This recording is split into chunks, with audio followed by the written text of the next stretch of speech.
Hey guys, it's Aldebar Art here. Today I'm going to show you how to make these DIY sketchbooks. There's no bookbinding required, and you can add or remove pages, so you can finally get rid of that fear of messing up your first page. So in this video, I'm going to do 2 sketchbooks. Now, no matter what you do, these are completely customizable. You can change anything about them. But one of them, I'm going to be using a store-bought cover, and in the other one, I'm going to be doing everything, including the covers. It's really up to you on how much work you want to put in, or just based on what supplies you have. But let's get right into it. So let's talk supplies. So for here, I'm actually using cardstock paper. It's something that's inexpensive, but a little bit thicker than regular copy paper. But you can use whatever type of paper you have on hand.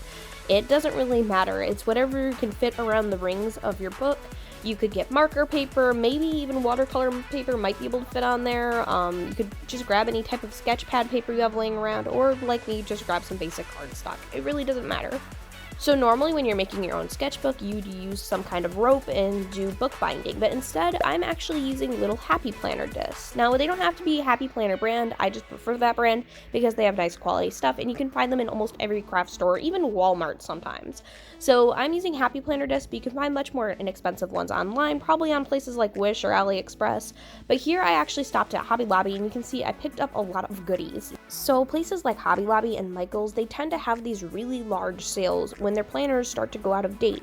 And the nice thing about this is you can get the rings and also some really nice covers for really cheap and be able to just take out all the insides and put in your own paper. It's an amazing deal and you can reuse these for years.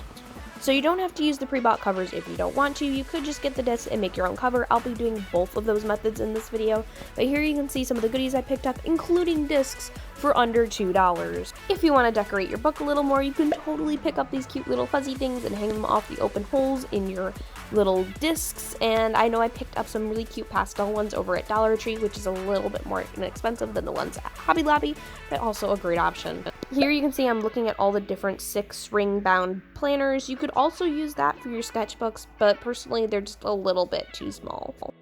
So here is one of the books I'm going to turn into a sketchbook today. I also picked up some expander discs because my planner is getting a little bit thick and the regular classic discs just can't hold as much paper as I need it to.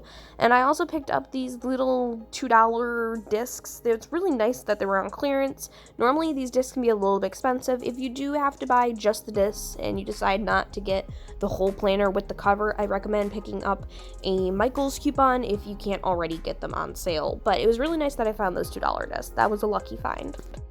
So obviously use whatever you have on hand, but you are going to need a hole puncher for this project. You could get away with just using this little dollar hole puncher if you really need to, but I do end up using this one and a slightly more expensive one in this video. However, you can pick up this little hole puncher at Dollar Tree and it works just fine.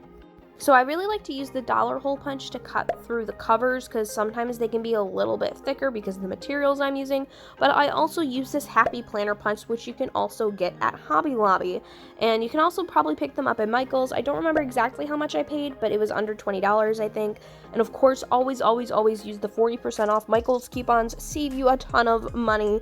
Literally just sign up for their little rewards program with an email online and you get tons of coupons. You will not believe how much money you will save.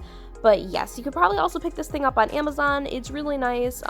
It's really hard to cut through the covers with this thing though. It's not that strong, and you can see here I'm making a mess all over my desk. However, it's not that strong. You can only put in up to 3 sheets at a time, and I will show you some mistakes you can make with it if you don't follow its instructions.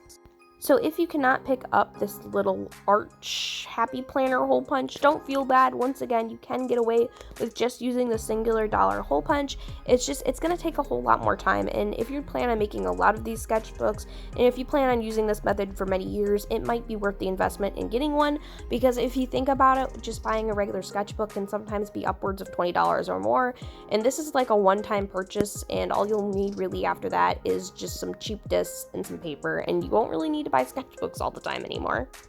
So personally, to me, it's worth the investment. You are also going to need something to cut with. I will use scissors a couple times during this project. You could also use an X-Acto knife or whatever it is you prefer to cut with. However, if you already have access to one, go ahead and get out your paper trimmer.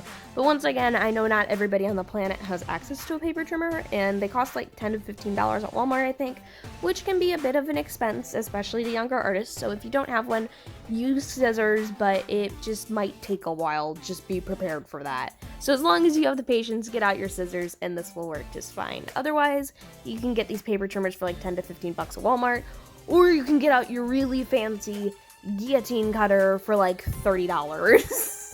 I only have this because my husband does a lot of college projects and I do a lot of art projects and cosplay projects, and this is something that has really come in handy. However, this thing is like $30, so just literally use whatever you have on hand. It works exactly the same. It just takes a bit longer.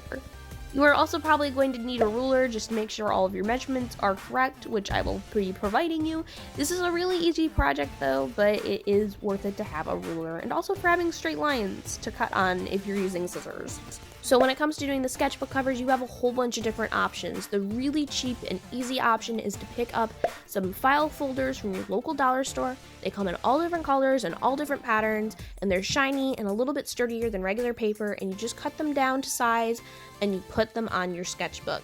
That is the easiest option and anybody could do it.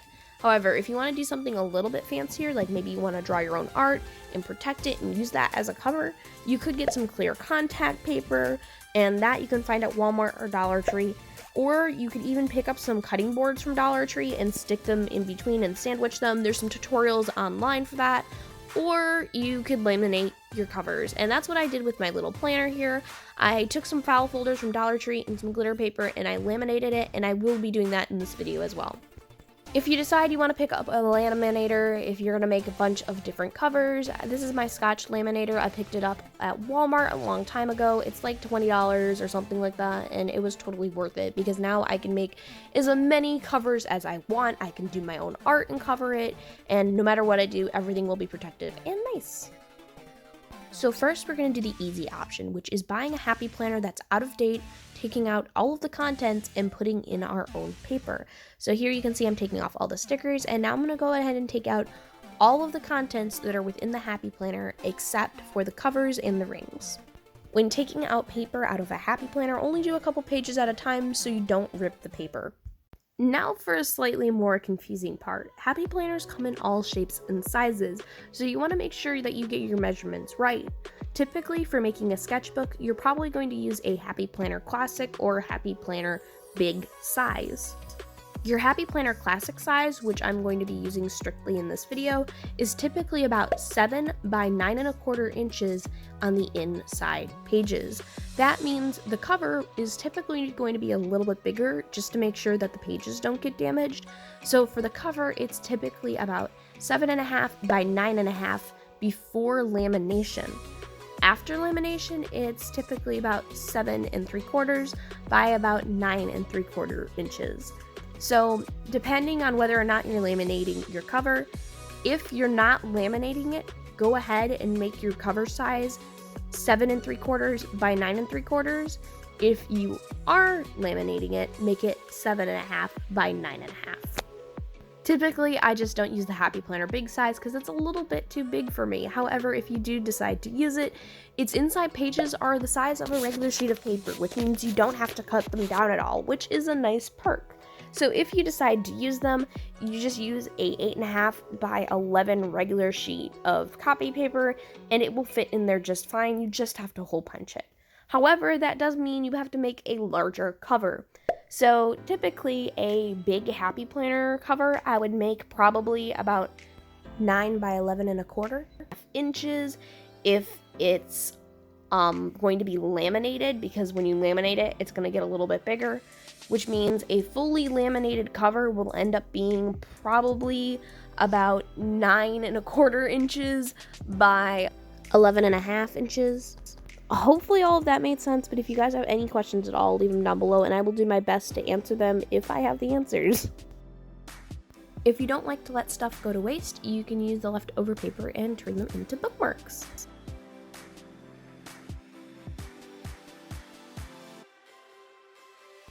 Okay, so here you can see I'm getting out my arc hole puncher and hole punching out the first couple pages, but I just want to give you guys a quick look into my planner where I used a regular hole puncher to cut out this little folder, and I also use it to cut out all of my covers. Once again, I just want to say that you do not need expensive tools like the arc hole punch just to cut out pages.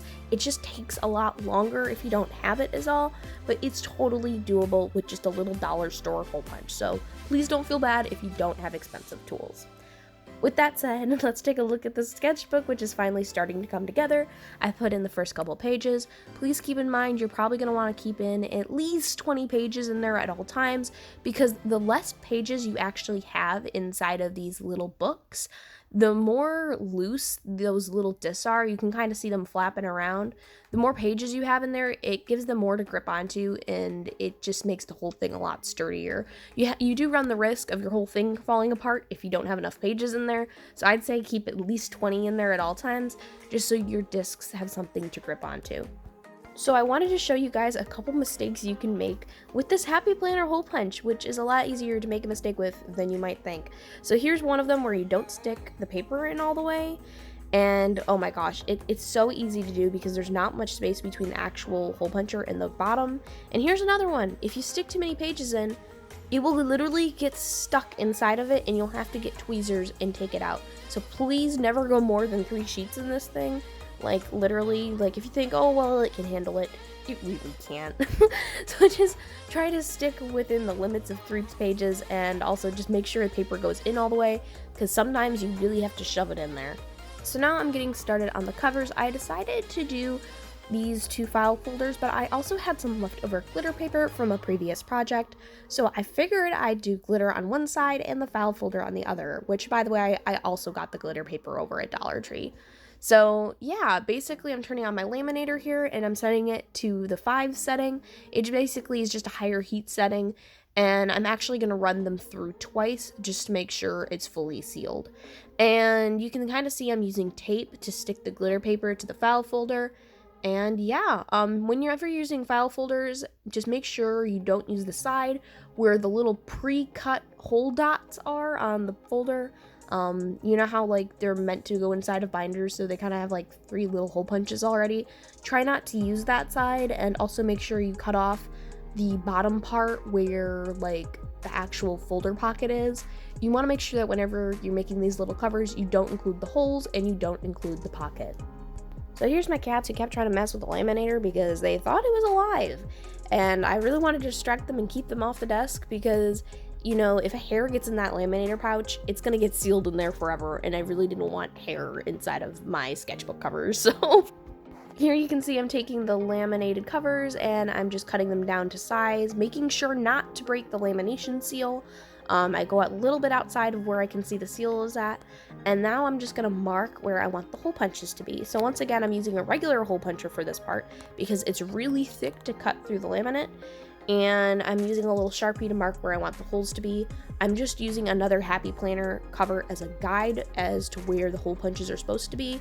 They're supposed to be a certain set amount apart. If you're doing this at home, you can probably look it up online as to how far apart the hole punches are if you don't already have a Happy Planner cover to work with, if you only bought the discs. But yeah, I'm pretty sure they're about 1 inch apart, and I think it's about 1 inch and a quarter or something like that from the top and the bottom. And I think it's either 7 or 9 rings, so you might want to look it up just to confirm that. But here you can see I'm using the hole puncher and I'm hole punching out each of those dots. Hole punching the covers is probably the absolute worst part because it takes so much strength to get through the laminate and also the cover parts and everything. It takes forever.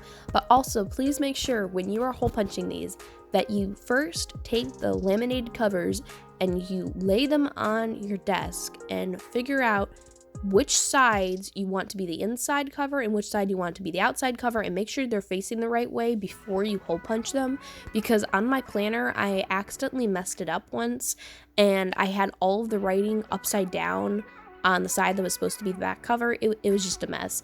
So just make sure you lay it out literally as if it's already done in front of you like a book, and figure out where you want to put everything.